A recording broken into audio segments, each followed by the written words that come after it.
பரலோகமே உம்மை துதிப்பதா, கர்த்தாவே அங்கே வாழ்கிறே, உம் ஆலயத்தில் உம்மை துதிக்கிறோ, கர்த்தாவே எழுந்தருளும். ஆமென். கர்த்தர் நம்மை பலப்படுத்துவாராக. சரி, நம்ம தொடர்ச்சியாக தியானித்து கொண்டிருக்கிறதான வேத பகுதி அந்த ஒரு பாகத்துக்கு நேராக நாம் போகலாம். அதாவது கிறிஸ்தவ பண்புகள்ங்கிறதான தலைப்பில் கடந்த நாட்கள் நம்ம தியானித்தோம். The first kingdom of God, தேவராஜ்யம். ரெண்டாவது வில் ஆஃப் காட், கர்த்தருடையதான சித்தம். மூன்றாவதாக நம்ம த காட்ஸ் வேர்ட், கர்த்தருடைய வார்த்தை என்கிறதுல நம்ம தியானித்தோம். இன்றைக்கு நான்காவது ஹோலினஸ், பரிசுத்தம். தூங்குறவங்க எல்லாம் ஒன்று கரங்களை தடுங்க பார்க்கலாம். சரி, இன்னும் தூங்காதவங்க எல்லாம் கரங்களை தடுங்க பார்க்கலாம்.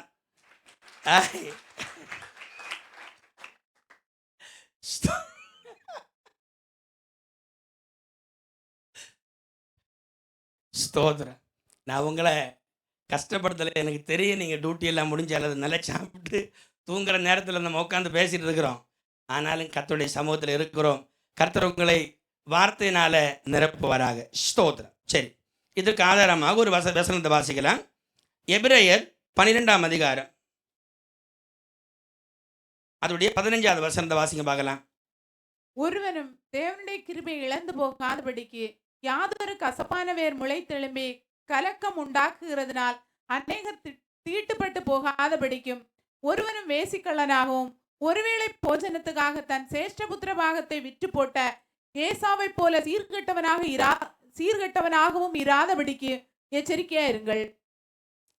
அந்த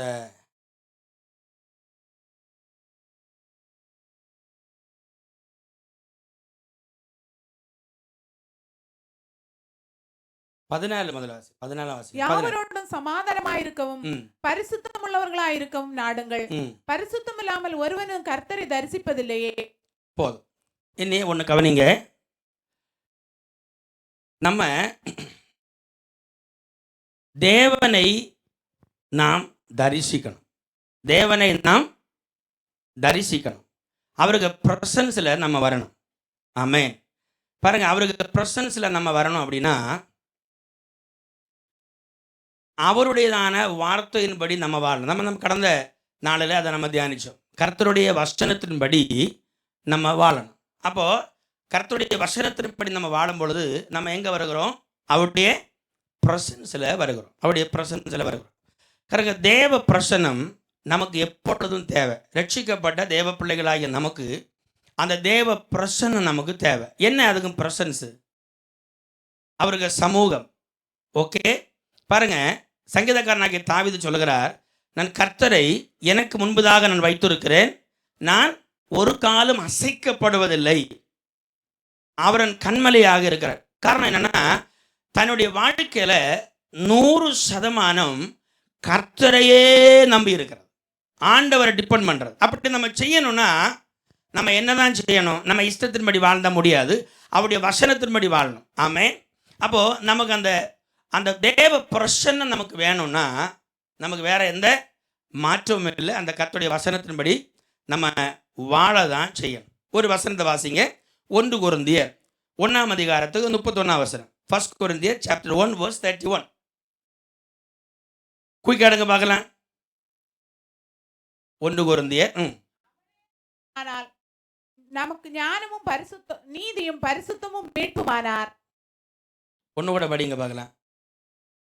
அவரே தேவனால் நமக்கு ஞானமும் நீதியும் பரிசுத்தமும் மீட்புமானார். சரி, எல்லாரும் என்ன கவனிக்கிறீங்களா? கவனிங்க. அதாவது நமக்கு தேவன் தந்திருக்கிறதான இந்த நீதி அல்லது ரட்சிப்பு, இது இலவசமாக கிருபையினாலே விசுவாசத்தை கொண்டு நமக்கு தந்தது. ஓகே, எல்லாரும் கவனிங்க. இப்போது ஒரு வீட்டில், ஒரு குடும்பத்தில், கணவன் மனைவி அவங்க குடும்பத்தில் ஒரு பிள்ளைய அடாப்ட் பண்ணுறாங்கன்னு வச்சுங்களேன், தத்தெடுக்கிறாங்கன்னு வச்சுங்க. அந்த பிள்ளைய அந்த குடும்பத்தில் தத்தெடுத்தா என்ன சம்பவிக்கும்னா, அந்த அந்த குடும்பத்தில் அவங்களுக்கு பிள்ளையாய் மாறும். சகல உத்தரவாதத்துக்கும் அது உத்தரவாதம் மாறும். இன்னைக்கு இருக்கிற சட்டத்தில் கொஞ்சம் கூட அதிகமாக பெத்த பிள்ளையை விட அவங்களுக்கு அதிகமான ரைட்டு கொடுத்துருக்குறாங்க. ஓகே, ஆனால் தேவன் நம்மை தத்தெடுக்கலை. நல்ல புரியணும், தேவன் நம்மை தத்தெடுக்கலை. அப்படி எக்ஸ்பிளனேஷன் உண்டு, ஆனால் அதுக்கு முறையான ஒரு டீச்சிங் அது தத்தெடுத்ததல்ல. இப்போ நீங்கள் உதாரணம் வச்சுங்களேன், இது கெட்டகுமாரன கதையை போல இருக்கும். கெட்டகுமாரன கதையில் என்ன தெரியுமா, 2 பேர் ஒரு தகப்பனுக்கு பிள்ளையா இருந்தாங்க. ஒருவன் தன் ஆஸ்தியை பிரித்து கொண்டு ஊதாரியாய் வாழ்ந்தான். ஒருவன் என்ன செஞ்சான், தேவனோட இருந்தான். அப்போ அவன் திருப்பி வந்த பொழுது அவனுக்கு பிள்ளை தானே, கவனிக்கிறீங்களா? திருப்பி வந்து அவனுக்கு பிள்ளை தானே. அப்போ அடாப்ட் பண்ணப்பட்டதல்ல. நாமும் ஆதாமுடையதான சந்ததிகளாக இருந்தோம். காலாகாலங்களில் நம்ம எங்கே வரல, தெய்வத்துக்கிட்ட வரல. அப்போ இயேசு கிறிஸ்து மூலமாக நாம் என்ன ஆகிருக்கிறோம், விசுவாசத்தினாலே அவருடைய பிள்ளையாக நம்ம மாறிவிட்டோம். அப்போ நம்ம அடாப்ட் பண்ணப்பட்டவங்கல்ல, காணாமல் போனவர்கள் கண்டெடுக்கப்பட்டார்கள். அப்போ நம்ம யாரு, ரியலாகவே தேவனுடைய பிள்ளைகள். ஒன்று கரங்களை தட்டி கர்த்தருக்கு நன்றி செலுத்துங்க, உற்சாகமாக தட்டணும். ஹல்லேலூயா, ஆமென், ஸ்தோத்திரம். நல்ல வசனத்தை காதில் கேட்க முடியாதபடி சாத்தா நல்ல கொட்டாவி கட்டாவி எல்லாம் கொண்டு வருவான். பல வேற சிந்தனைகள் கொண்டு வருவான். இவன் வசனம் சரியில்லையே, பாஸ்டர் என்ன பிரசங்கம் பண்ணாலும் உடனே வரும். போ பிசாச இயேசு நாமத்தில் சொல்லிட்டு காது கொடுத்து கேட்கணும். ஆமென், ஹல்லேலூயா. இது விதைக்கிற நேரம். ஆமென். இந்த விதைக்கிற நேரத்தில் அந்த ஒரு மனோபாவத்தை வரணும். எல்லாரும் கவனிங்க. அப்போ நம்ம என்ன ஆயிட்டோம், இயேசு கிறிஸ்துவை சொந்த ரட்சகராக ஏற்றுக்கொண்டதுனால காணாம போன நாம் கண்டெடுக்கப்பட்டது போல நம்ம யாருக்கு பிள்ளையா மாற்றிட்டோம், தேவனுடைய பிள்ளைகளாய் மாறினோம். ரோமர்ல அப்பா பிதாவே என்று கூப்பிடத்தக்க புத்திர சுவிகாரத்தின் ஆவியை நமக்கு தந்தார்.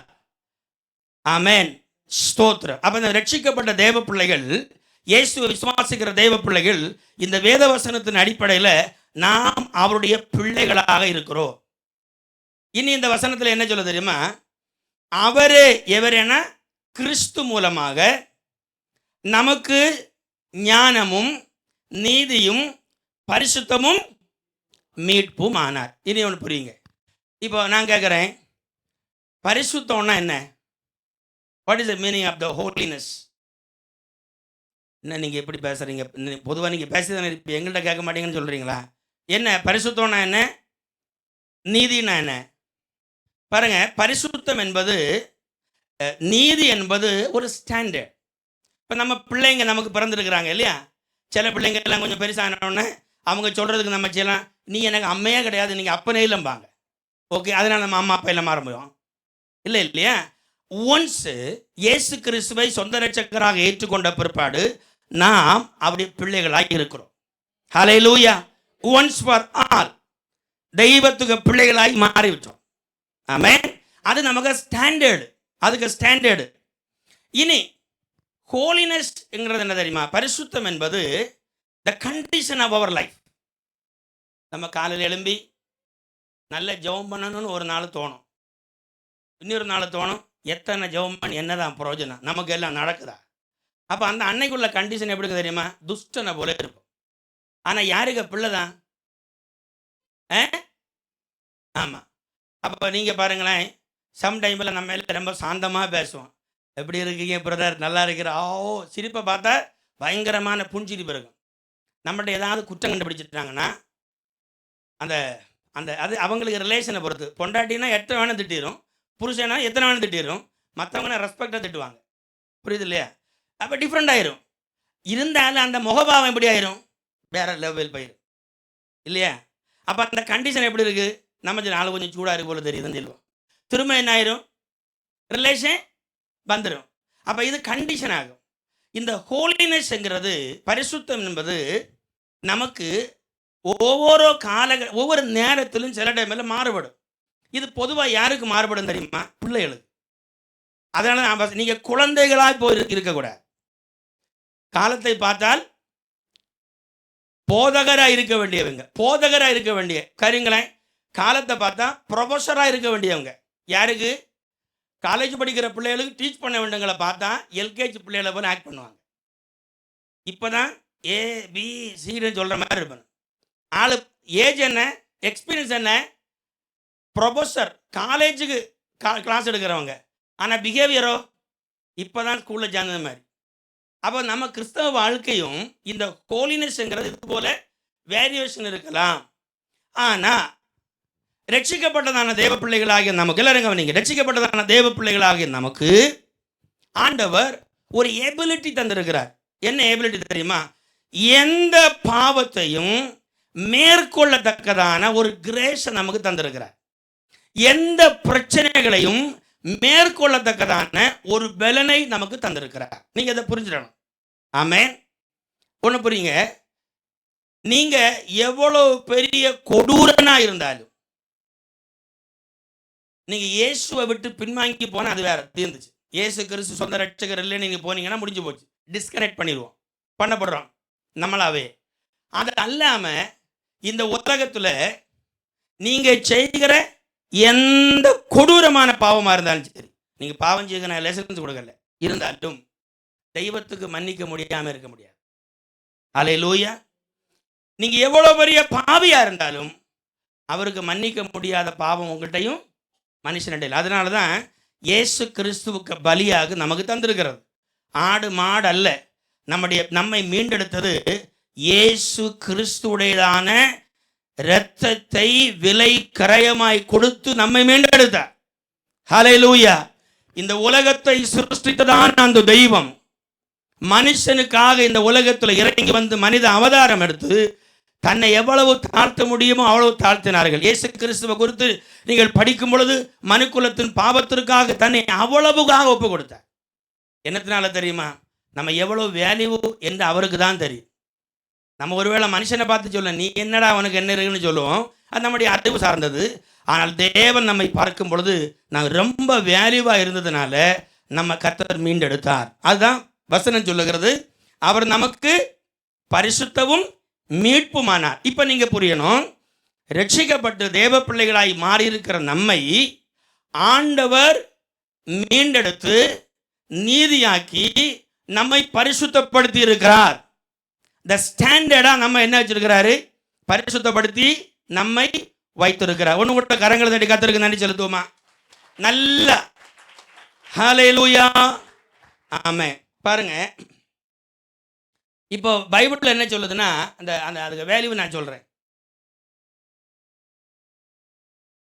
ஆண்டவருடைய வசனம் என்ன சொல்லுதுன்னா, ஒரு கணவனுக்கு கொடுக்கிறதான கட்டளை என்ன கட்டளை? 10 கட்டளை. கணவனுக்கு ஆண்டவர் 10 கட்டளை குடும்பத்தில். முதல் கட்டளை, நீ உன் மனைவி என்னதான் கோபப்பட்டாலும் நீ என்ன செய்யணும்? அன்பா பதில் கொடுக்கணும். எத்தனை பேருக்கு புரியுது சகோதரர்களே? உங்க மனைவி என்னதான் கோவப்பட்டாலும் அன்பா பதில் கொடுக்கணும். நீ சொல்றதெல்லாம் சரிதாங்க, மாற்றமே கிடையாது, உனக்கு தெரியாதா, யூ ஆர் ஆல்வேஸ் கரெக்ட் அப்படின்னு நம்ம சொல்ல பைபிள் சொல்லுது. என்னது? உன் மனைவியை அன்பு செலுத்தணும். அது எப்படி தெரியுமா? அன்பு கிறிஸ்து சபையை சிநேகித்தது போல. சின்ன விஷயமா அது? எத்தனை தப்பு பண்ணிட்டே இருக்கு நம்ம, அப்போ நம்மளை சிநேகிக்கிற. அவன் 100% நம்ம கொடுக்க வேண்டிய அன்பு பைபிள் குடும்பத்துக்கு அன்பு. இனி மனைவி மறை கொடுக்கறது என்ன தெரியுமா?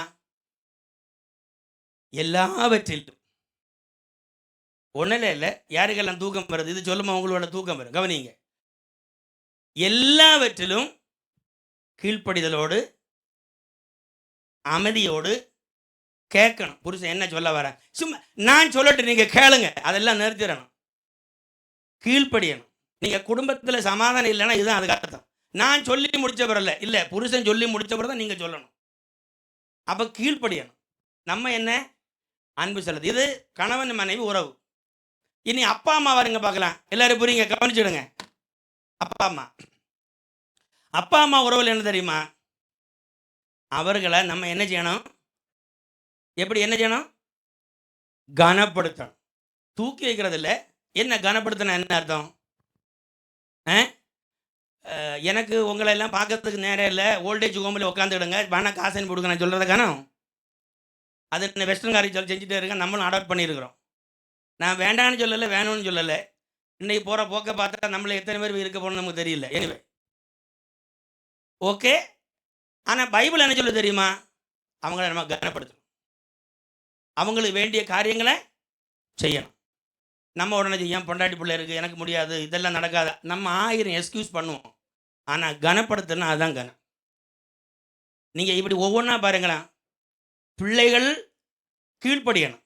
இனி எல்லாரும் கவனிங்களேன், தூக்கம் வராதுங்க கவனிங்க. நான் கரெக்டாக 6:45 உள்ள நேரத்தில் பிடிச்சிருங்க, பயப்படாதீங்க, வெயிட் பண்ணுங்க. பிள்ளைங்க தப்பு பண்ணுனா என்ன செய்யணும்? என்ன செய்யணும்? போதிக்கணும், நல்லா சொல்லி கொடுக்கணும், கீழ்ப்படியெல்லாம் அடி கொடுத்தாது திருத்தணும். இனி திருந்தாமல் போயிட்டு நம்ம என்ன செய்ய முடியும்?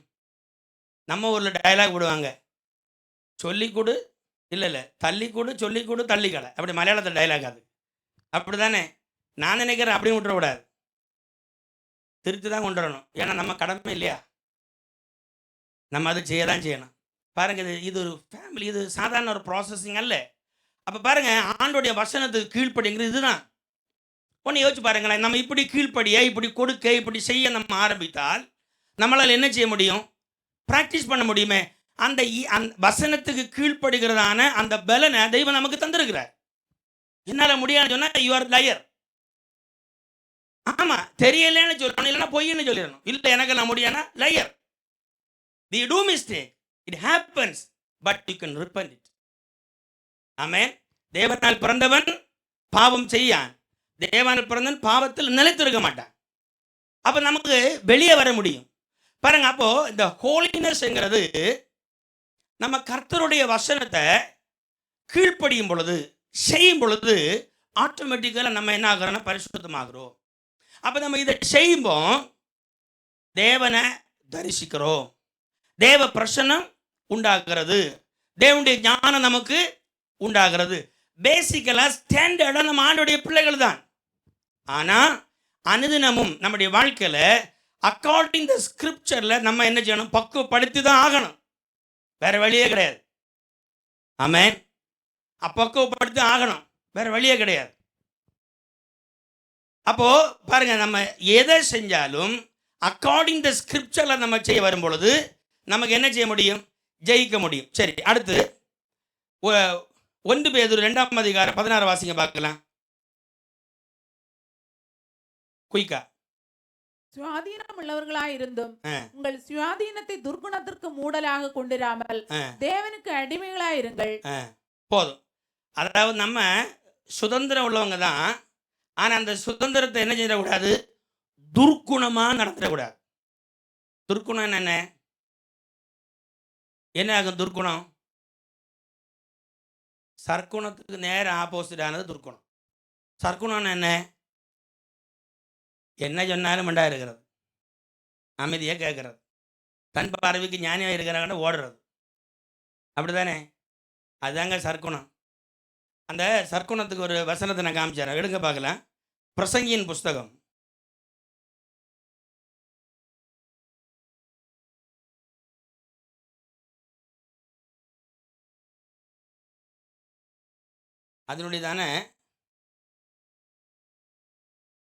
8வது அதிகாரம். தெரியும், படி பார்க்கலாம், படி. கண்ணிகளும் மலைகளுமாகிய நெஞ்சமும் கயிறுகளுமாகிய கைகளுமுடைய ஸ்திரியானவள் சாவிலும் அதிக கசப்புள்ளவள் என்று கண்டேன். தேவனுக்கு முன்பாக சர்க்குணனாய் இருக்கிறவன் அவளுக்கு தப்புவான், பாவியோ அவளால் பிடிபடுவான். ஆமென். ஒன்னோட அந்த சகோதரன் கொண்டு படிங்க பார்க்கலாம் யாராவது. அதாவது 7:26.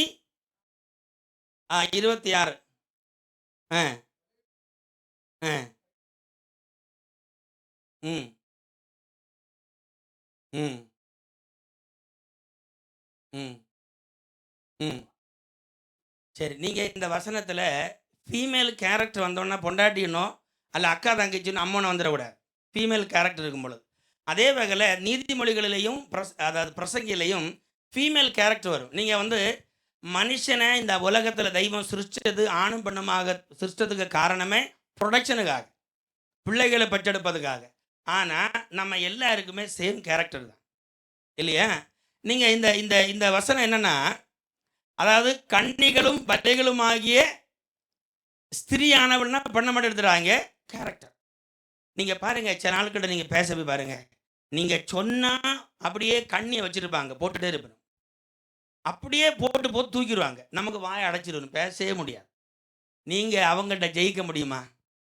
அப்படி ஆணும் சரி பெண்ணும் சரி, நம்ம ஜெயிக்கணும்னா தேவனுக்கு முன்பதாக எப்படி இருக்கணும்? சர்க்கணும்னா என்ன தெரியுமா? சிம்பிளா கிறிஸ்து இருந்தது போல இருக்கணும். அவரை அடிக்க கொண்டு போகும் பொழுதோ என்ன செஞ்சாரு? நான் புரியல இருக்கும். வாய் திறக்கக்கூடாது, சில இடத்துல வாய் திறக்கக்கூடாது, அது குடும்பமான எவரிவேர். இல்லைன்னா என்ன ஆகும் தெரியுமா? நமக்கு அந்த ரைச்சஸ்ல அந்த ஹோலினஸ்ல வளர முடியாது. நீங்க பேசுறீங்க கொஞ்ச நேரம் 10 நிமிஷம், உங்க உள்ள இருக்க சந்தோஷம் போயிடும், ஆத்ம சந்தோஷம் போயிடும். அப்போ நம்ம ஆத்மீக வாழ்க்கையில the ஸ்டாண்டர்டா இருக்கிறது ரைச்சஸ் இம்பார்ட்டன்ட், அது தெய்வம் தந்திருக்கிறது. பட் த ஹோலினஸ், பரிசுத்த ஜீவிதம் என்பது டே பை டே நம் கர்த்தருடைய வசனத்தை நம்முடைய வாழ்க்கையில கை கொள்ளணும் அக்கார்டிங் த ஸ்கிரிப்சர். அதான் ஆண்டவருடைய வசனம் சொல்லுகிறது, நீங்கள் என்னை நேசித்தால் என்னுடைய கற்பனைகளுக்கு கீழ்ப்படியுங்க. என்ன கற்பனை? இதெல்லாம் தான் கற்பனை. உன்னோட கரங்களை தட்டி கர்த்தருக்கு நன்றி செலுத்துவோமா உற்சாகமாக? ஹல்லேலூயா, ஆமென், ஸ்தோத்திரம். அடுத்து யாக்கோபு 1ஆம் அதிகாரத்துக்கு 24 வசனம் படிங்க.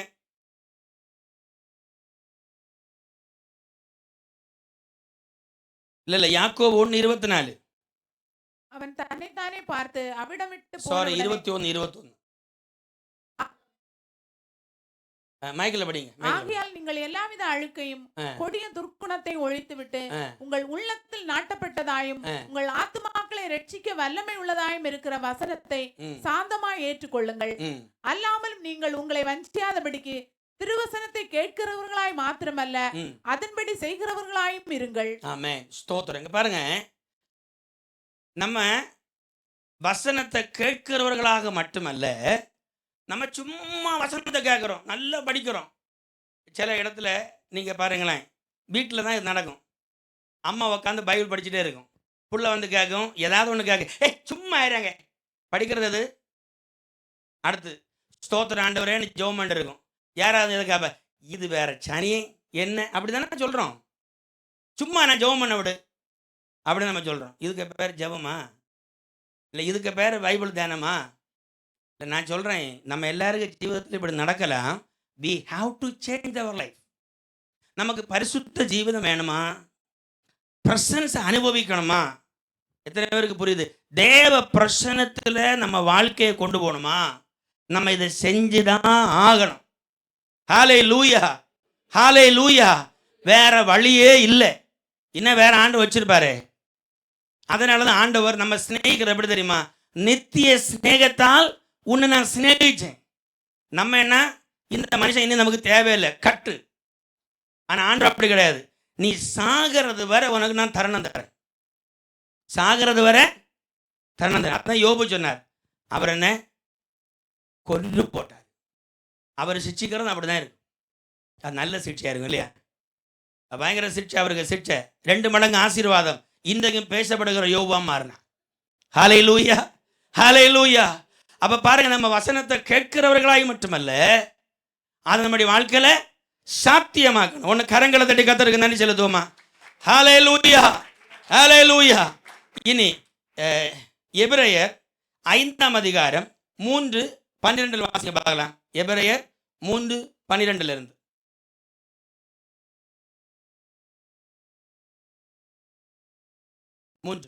சகோதரரே, ஜீவனுள்ள தேவனை விட்டு விலகுவதற்கு ஏதுவான அவிசுவாசமுள்ள பொல்லாத இருதயம் உங்களில் ஒருவனுக்குள்ளும் இராதபடிக்கு நீங்கள் எச்சரிக்கையா இருங்கள்.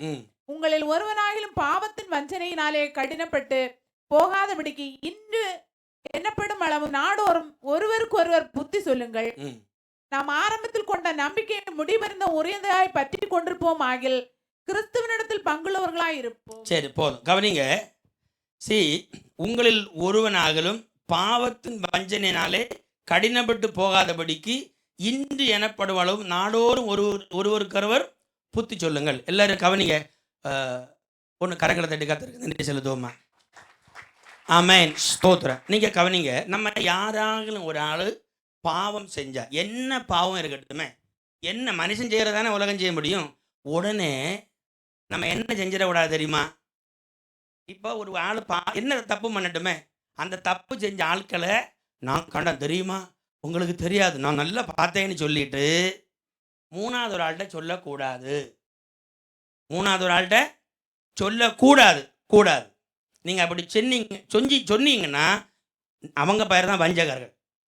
சொல்லக்கூடாது. என்ன செய்யணும் தெரியுமா? அதை நீங்கள் மறைக்கணும். எப்படி மறைக்கணும்? அவங்கள்ட்ட போய் சொல்லணும். இங்கே பாரு, இது சரியில்லை, எனக்கு தெரியும் உங்கள் கேரக்டர் சரியில்லை, மாறிடணும் என்ன நீங்கள் சொல்லணும். இல்லைன்னா நீங்களே என்ன ஆவீங்க தெரியுமா? என்ன ஆவீங்க? அவங்க அழிவுக்கு காரணமாவீங்க. 100% உண்மை இது. அந்த குடும்பம் நாசமாகி போகிறதுக்கு, அந்த நபர் நாசமாகி போகிறதுக்கு காரணமாவீங்க. அது உங்கள் வேலையே இல்லையே. வேலையா? பப்பளிக்கில் இந்த தம் அடிக்கிறான், வேற ஒன்றும் செய்ய. நான் ஒரு உதாரணம் மட்டும் உங்களுக்கு சொல்கிறேன். That is not your job. First அவங்களுக்கு நீங்கள் குணதோசிங்க சொல்லிக் கொடுங்க. ரெண்டாவது அவங்களுக்காக ப்ரேயர் பண்ணுங்க. இது ரெண்டும் நீங்கள் செஞ்சு அவங்க கண்டிப்பாக மாறுவாங்க. இல்லைன்னா எவ்வளோ வசனம் எதுக்கு இருக்குது? மாறாக உங்களுக்கு தெரியுமா, நாங்கள் பார்த்தோம், உங்களுக்கு தெரியாதா? வஞ்சகர்கள் எத்தனை குடும்பத்தை இழந்துருக்காங்க தெரியுமா? எத்தனை ஃபேமிலி பிரச்சனை ஆயிருக்கு தெரியுமா? எவ்வளோ நஷ்டம் வந்திருக்கு தெரியுமா? அதெல்லாம் நம்ம கட்டு இல்லாமல் போகிறது காரியம். ஓகே, அடுத்து அதே இதில் படிங்க பார்க்கலாம். அடுத்து அவருடைய சத்தத்தை நாம் ஆரம்பத்தில் கொண்ட நம்பிக்கையை முடிவெருந்து உறுதியாய் பற்றி கொண்டிருப்போமாயில் கிறிஸ்துவனிடத்தில் பங்குள்ளவர்களாய் இருப்போம். மேல வசனம், சகோதரரே, ஜீவனுள்ள தேவனை விட்டு விலகுவதற்கான அவிசுவாசமுள்ள பொல்லாத இருதயம் உங்கள் ஒருவனுக்கும் இராதபடிக்கு நீங்கள் எச்சரிக்கையா இருங்க. அவிசுவாசம்ன்றது பயங்கர ஒரு சின்னுங்க. அவிசுவாசங்கிறது one of the sin of the believer. நமக்கு இது தெரியறதில்லை. கர்த்தர் என்ன பிளஸ் பண்ணுவார், கர்த்தர் எனக்கு எங்க நடக்க போகுது? நடக்காது. நீ என்ன சொல்ற? நோ. மரணத்துக்கு முன்ன வரை நீங்க உங்க சுவாசம் நிற்கிறது வரையிலும் கர்த்தருக்கு வாக்கு தத்தத்தை நம்பணும். அதுக்கு பேர் தான் விசுவாசம். ஹல்லேலூயா. பரிசத்தை நீங்க கணக்கு பார்க்க கூடாது. ஆண்டவருக்கு டைம் ஸ்பேஸ் கிடையாது நம்மளை பிளஸ் பண்றது. நம்ம ஒரு கால்குலேஷன்ல வரவே மாட்டார். He is a god. அப்படித்தானே சொன்னாரு. மோசே சொல்றாரு, என்ன ஆண்டவரே, இவங்களுக்கு நீங்க எங்க இருந்து இறைச்சி கொடுப்பீங்க? ஆண்டவர் சொன்னார், என் கை குறுகி போச்சாப்பா, என் கை குறுகி ஒன்றும் போகல, நீ பாரு, ஒரு நாள் இல்லை ஒரு மாசம் சாப்பிடுவானுவா. கொடுத்தாரா இல்லையா? ஒன்று கரங்களை தட்டி கர்த்தருக்கு நன்றி செலுத்துவோமா? நல்ல நல்ல ஆமென், ஹல்லேலூயா, ஸ்தோத்திரம். ஒரு மாசம் சாப்பிட்டாங்களா இல்லையா? அன்பான தேவ ஜனமே, நீங்க ஃபேஸ் பண்ணுகிற பிரச்சனை எதுவா இருக்கட்டும், இந்த வேத வசனத்தில் இருக்கிற அந்த வாக்கு தத்துவத்தின்படி ஆண்டவரை விசுவாசிக்கணும். ஹல்லேலூயா. ஆண்டவர் பொய் சொல்ல மாட்டார். ஆண்டவர் எனக்கு அற்புதத்தை செய்வார். ஹல்லேலூயா. அதுதான் அவிசுவாசம் ஒரு சின்னு. ஆமென். நம்ம பாவத்தின் வஞ்சனையால விட்டு விடக்கூடாது. நீங்க பாருங்க, இதெல்லாம் நம்ம லைஃப்ல வந்தா நமக்கு பரிசுத்தமா இருக்க முடியாது, தேவனை தரிசிக்க முடியாது, ஜெபம் பண்ண ஜெபம் வராது, பைபிள் படிச்சா மெடிடேட் பண்ண முடியாது, சபையில போன கைதட்ட முடியாது, பாட்டு பாட முடியாது. இது ஒன்றும் நடக்காது.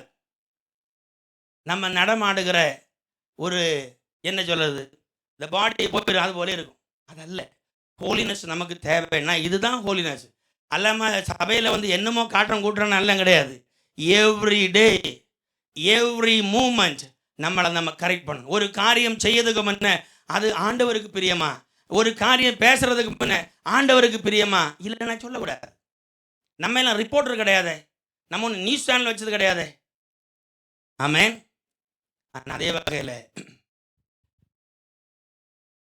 சொல்ல வேண்டியதை சொல்ல வேண்டிய அவங்ககிட்ட சொல்ல வேண்டிய முறைப்படி நீங்க எச்சரிக்கணும். எச்சரிக்காவிட்டால் அவன் சாவுவான், அவனுக்கு இரத்த பலியை ஒன்றை கேட்பேன். நீங்க கேட்கறது பிரசங்கியாருக்கு மட்டும் கிடையாது. எவ்ரி பிலீவர், ஒரு குடும்பமோ ஒரு நபரோ சமூகத்தில் கெட்டு போறதை நீங்க கண்டு அவங்களை எச்சரித்து அவங்களுக்கு ஜெபம் பண்ணி அவங்களை யார்கிட்ட சொன்னா திருந்துவாங்களோ அவங்ககிட்ட சொல்லணும். ஊருக்குள்ள கூட்டக்கூடாது. அப்படி அவதான் ஒருத்தருக்கு ஒருத்தருக்காக ஜெபிக்கிறது, ஒருத்தருக்கு பரிந்து பேசுகிறது. அப்படி செஞ்சா நம்ம ஒரு நாள் என்ன செய்ய மாட்டோம் தெரியுமா? ஒரு நாளும் தேவ பிரசனம் இல்லாமல் இருக்க மாட்டோம். தேவ பிரசனத்தில் மூடப்படுவோம். ஹல்லேலூயா, ஹல்லேலூயா. அன்பான தேவஜனமே, ஹோலினஸ் நம்மக்கிட்ட வர வேண்டியது ரொம்ப இம்பார்ட்டண்டான காரியம். பரிசுத்த ஜீவிதம் ஏதோ நம்ம ஒரு ரூல்ஸ் வச்சிருக்கிறோமே, தொடாத தீண்டாத பார்க்க, இதெல்லாம் இல்லை பரிசுத்த ஜீவிதம். அது ஒன்றாவது காரியம். பட் நம்ம அறியாமல் செய்கிற அநேக காரியம் பரிசுத்த குறைச்சலை உண்டாக்கும். ஹல்லேலூயா. ஒன்று கரங்களை தட்டி கர்த்தருக்கு நன்றி செலுத்துவோமா? ஆமென், ஹல்லேலூயா, ஸ்தோத்திரம். அடுத்து ஒரு வசனத்தை கூட வாசிப்போம்.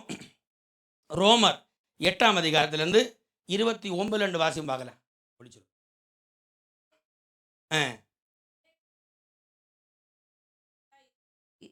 அதான் தம்முடைய குமாரன் அநேக சகோதரருக்குள்ளே முதற் பேரானவராய் இருக்கும் பொருட்டு தேவன் எவர்களை முன்னறிந்தாரோ அவர்களை தமது குமாரனுடைய சாயலுக்கு ஒப்பாய் இருக்கிறதற்கு முன்குறித்திருக்கிறார். எவர்களை முன்குறித்தாரோ அவர்களை அழைத்தும் இருக்கிறார். எவர்களை அழைத்தாரோ அவர்களை நீதிமான்கள் ஆக்கியும் இருக்கிறார். எவர்களை நீதிமான்கள் ஆக்கினாரோ அவர்களை மகிமைப்படுத்தியும் இருக்கிறார். இவைகளை குறித்து நாம் என்ன சொல்லுவோம்? தேவன் நம்முடைய பட்சத்தில் இருந்தால் நமக்கு விரோதமாய் இருப்பவன் யார்? தம்முடைய சொந்த குமாரன் என்றும் பாராமல் நம் எல்லாருக்காகவும் அவரை ஒப்பு கொடுத்தவர் அவரோட கூட மற்ற எல்லாவற்றையும் நமக்கு அருளாதிருப்பது எப்படி? தேவன் தெரிந்து கொண்டவர்கள் மேல் குற்றம் சாட்டுகிறவன் யார்? தேவனே அவர்களை நீதிமான்கள் ஆக்குகிறவர். ஆக்கினைக்குள்ளாக தீர்க்கிறவன் யார்? கிறிஸ்துவே மரித்தவர், அவரே எழுந்தும் இருக்கிறவர், அவரே தேவனுடைய வலது பாரத்திலும் இருக்கிறவர், நமக்காக வேண்டுதல் செய்கிறவரும் அவரே. ஒரு வெயிட் நம்ம யாரை தெரியுமா? ஒருவேளை ஏழை நம்ம பார்ப்போம், பேசுவோம்.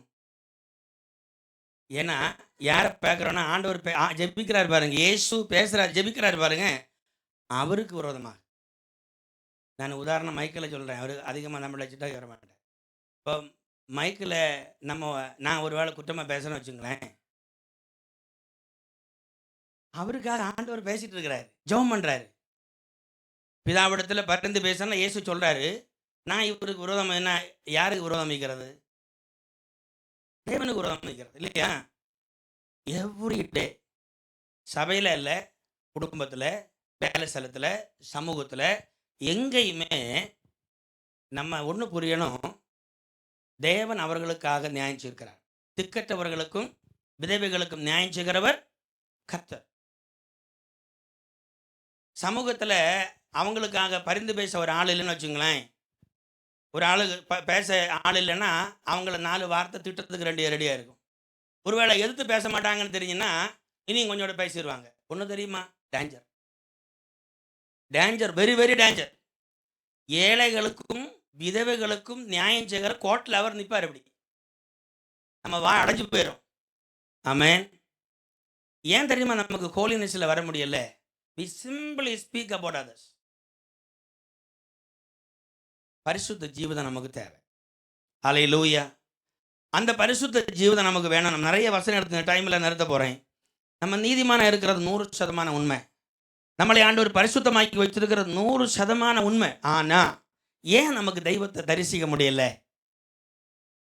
உங்களுக்கு நீங்க தேவனை தரிசிக்க முடியாதபடிக்கு என்ன இருக்குதுன்னா உங்கள் பாவம் இதுதான். நம்ம ஒவ்வொரு நாளும் காலையிலையும் சரி மாலையிலையும் சரி நாம் சுத்திகரிக்கப்படணும். நீங்க உடனே ஆண்டவரே நான் இன்னைக்கு ரொம்ப சூப்பரா, அப்படி இல்லை. சங்கீதக்காரன் சொல்ல, ஆண்டவரே வேதனை உண்டாக்கும் வழி என்னிடத்துல உண்டோன்னு நீர் பார், என்ன உணர்த்தும். அதிகாலையில் நம்முடைய கிருபையை நம்ம காத்திருக்கிறோம் இல்லையா? பாருங்க, அப்படி தேவ பிரசன்னத்தில் வாழ ஆரம்பித்தால் நீங்க கஞ்சி குடிச்சாலும் உங்களுக்கு சந்தோஷம் பயங்கரமா இருக்கும். உங்களுக்கு ஒண்ணுமே இல்லாம இருந்தாலும் நீங்க ரிச்சா இருப்பீங்க. உங்க மைண்ட் அப்படி இருக்கும். ஹல்லேலூயா. கர்த்தருடைய சமூகத்தில் வாழுகிற வாழ்க்கை அவ்வளவு பேரின்பம்.